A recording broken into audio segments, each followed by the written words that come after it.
పిచ్చి దుమ్ముకు తెలియని విషయం ఏంటంటే, ఆ మూర్ఖపు ధూళికి తెలియని విషయం ఏంటంటే, ఈ తక్కెట తన సొంతం కాదు, అది ఎంతో కాలం ఉండదు, తన ఆనందం ఎక్కువ కాలం వర్ధిల్లదు.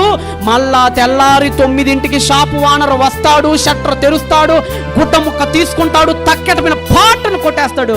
అలా కొట్టంగానే పడిపోయిన దుమ్మంతా మళ్ళా పైకి లెగవాలి, కింద పడాలి, చీపురుకి బలవ్వాలి, అలా బలై చివరికి చెత్త బుట్లోకి వెళ్ళాలి, కాలువలో పారాలి, చివరికి అది చావటం తప్ప అక్కడ ఉండదు అన్న సంగతి తను మర్చిపోతుంది. ఈ లోపలే ఒక రాత్రికి అందాల భవనాలు ఊహించుకుంటుంది. అది ఒక రాత్రికే పెద్ద పెద్ద ఊహల్లోకి వెళ్ళిపోతుంది. త్రాసులో ఉన్న దుమ్ము ఒక్క 5 నిమిషాలకే అందమైన లోకాన్ని ఊహించుకుంది, బకెట్ వెనక వేలాడుతున్న బిందువు.